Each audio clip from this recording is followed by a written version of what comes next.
probably not supposed to tell tales out of school about him, but one of the only sex addicts I've ever known in my life. Wow. Like legit sex addict where he had to put it aside and not fuck for a long time because he was like, he fucked a lot. It fascinated me when he told me that. I was like, what do you mean a sex addict? Yeah. And he was like, I used to fuck 9-10 times a day. Wow. Well, now you've met 2 more sex addicts because Did you go in to a program? I did an intensive outpatient sex addict rehab.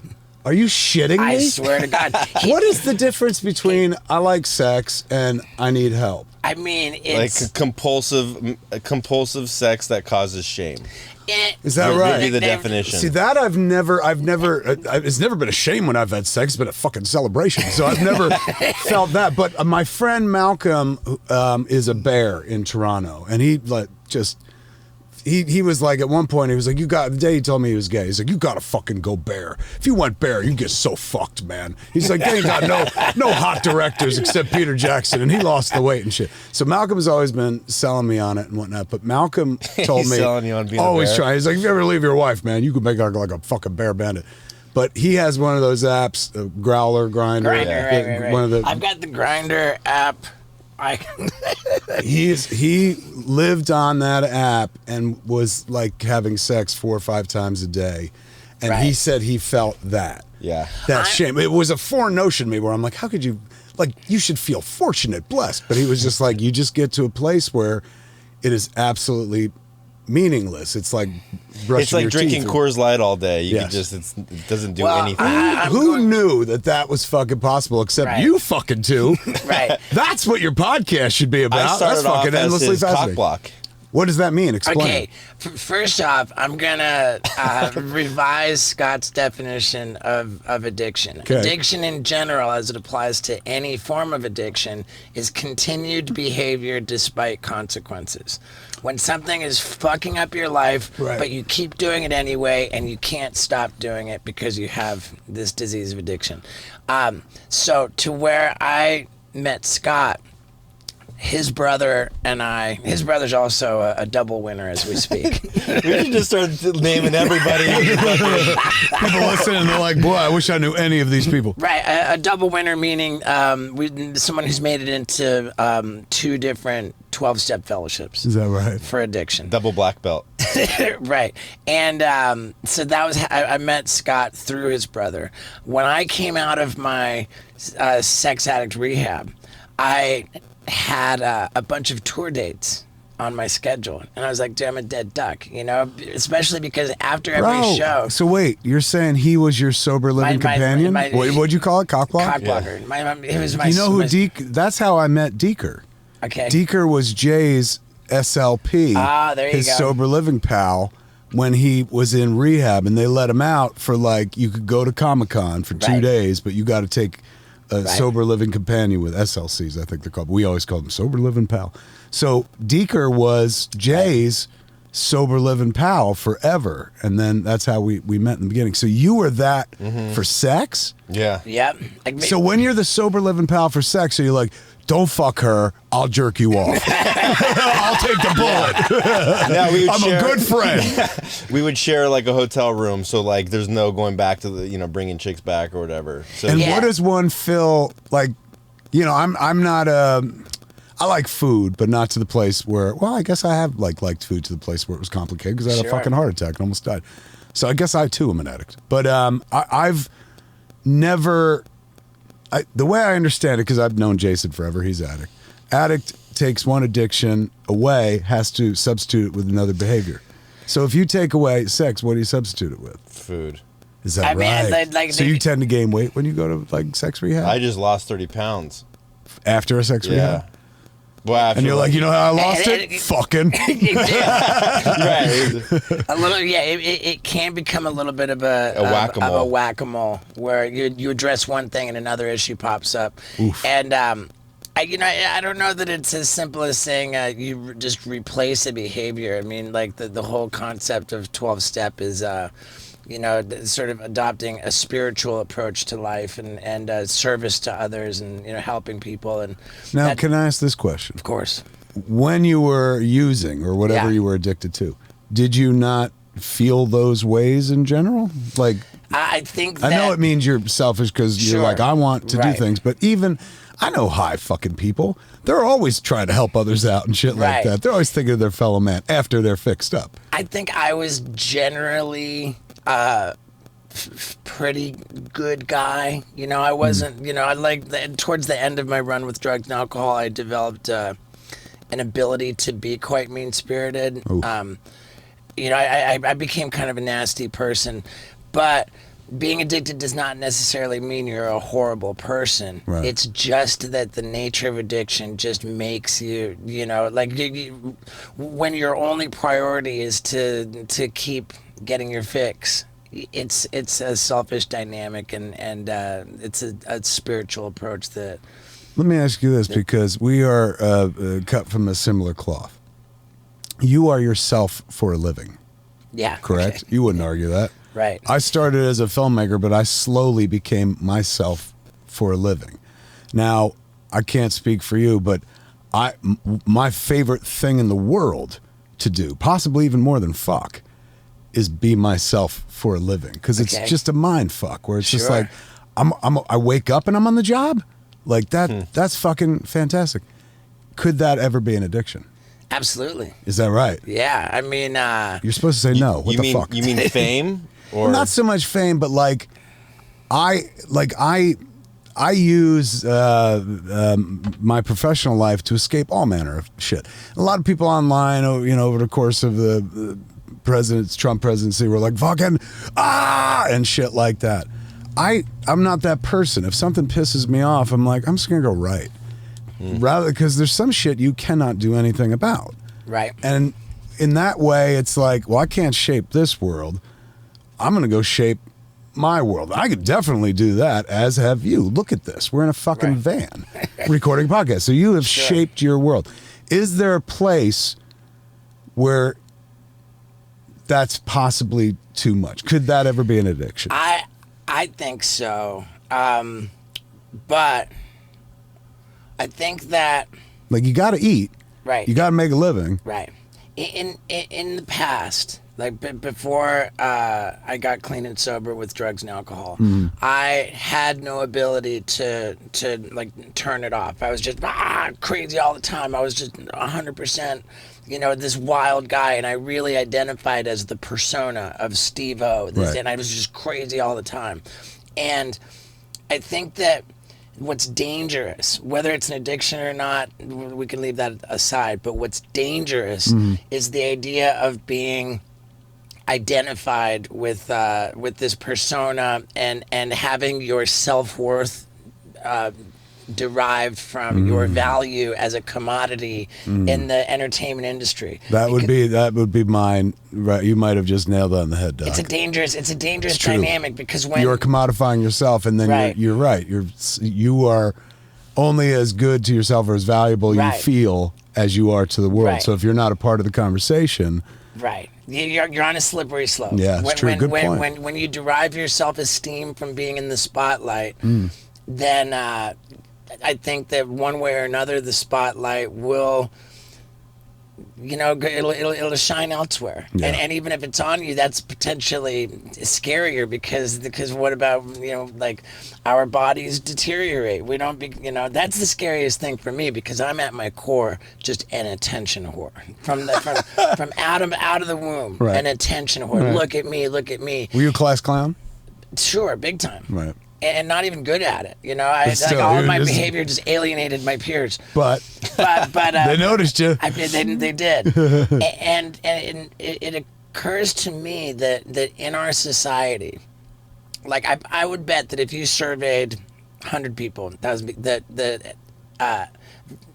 are a lot of people would not know what the definition of the word hospice is. And I say that I think that's important because everybody knows what a hospital is, because you go to the hospital to get better. Right. But the idea of a hospice being somewhere where you go and you don't get better, you go and die, people don't want to think about that. No. You know, and people don't even want to deal with elderly people. Yeah. It's like being old in itself is a party foul. Yeah. They just want to stuff you away in a nursing home. They don't Yes. even want to look at you because you serve as a reminder of everyone's Their imminent mortality. demise, yeah. Yeah, and so But yet our job is to distract from that. of course, That's of like course. our main function in life is to be like, blah, and for a few seconds, our motherfucker, jobs. our job. For a Yeah. few seconds, a motherfucker is looking at us, go, Sure.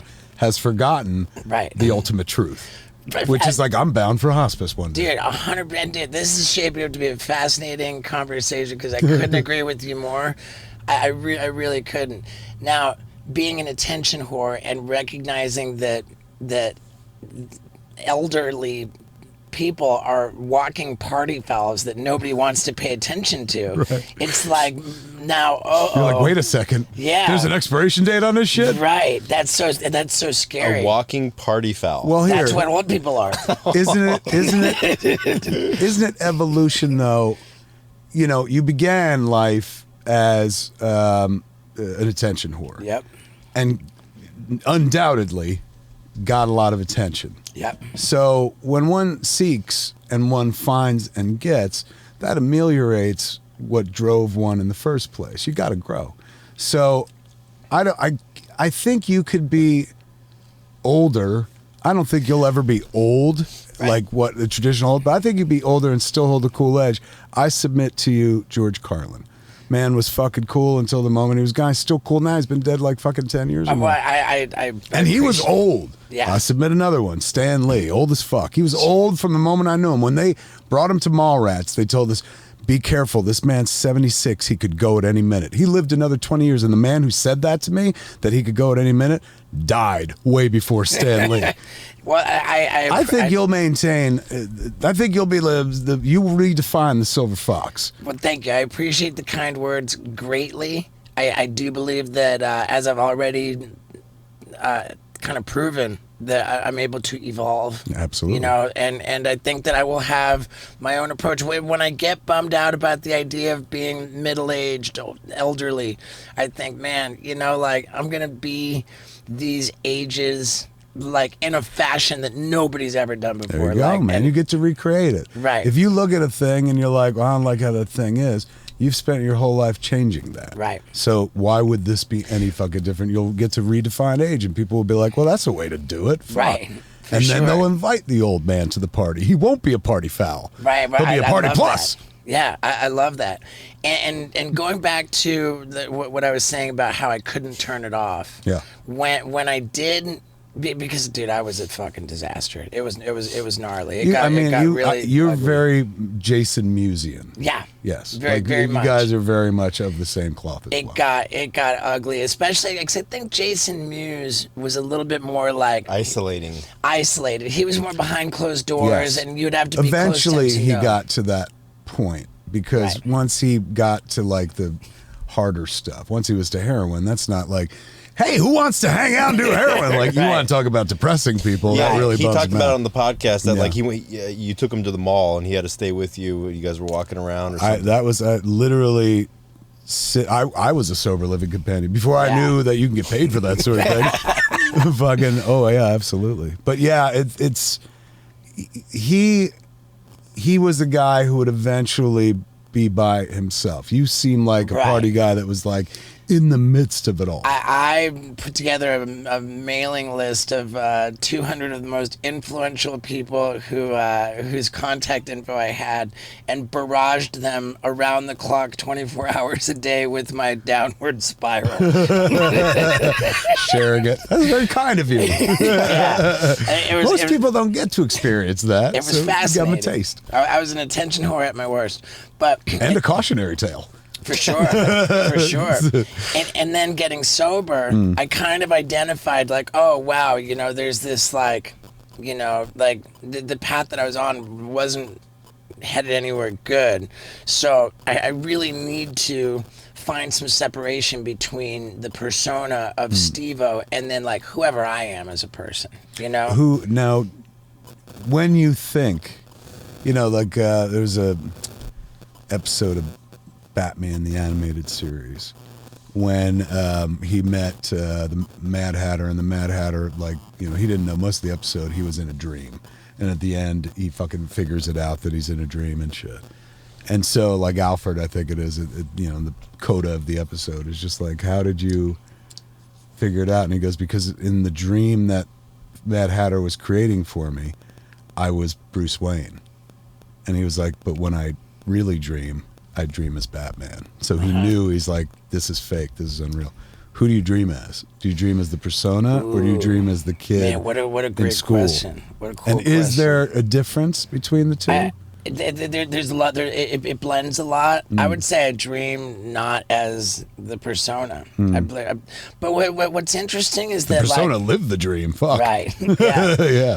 I think what's interesting is that you know, as the more like mindful I was to sort of establish an identity separate from the persona, and to really like pay attention to all of this like spiritual practice, the better I got at managing the persona. You know, like the reality was when I couldn't turn it off, when I was just fucking nuts all day long, I was not fucking good at being Steve-O. I was not good at managing the business of Steve-O. Right. I was not good at cleverly, strategically mapping out a game plan. Right. And in sobriety, I've taken away a lot of distractions. I've taken away a lot of handicaps, and I've become more and more just laser focused on what I want to accomplish, and I've been really fucking productive and gotten kind of good at it. How long you got now? 14 years of chemical sobriety, 5 years of sexual sobriety,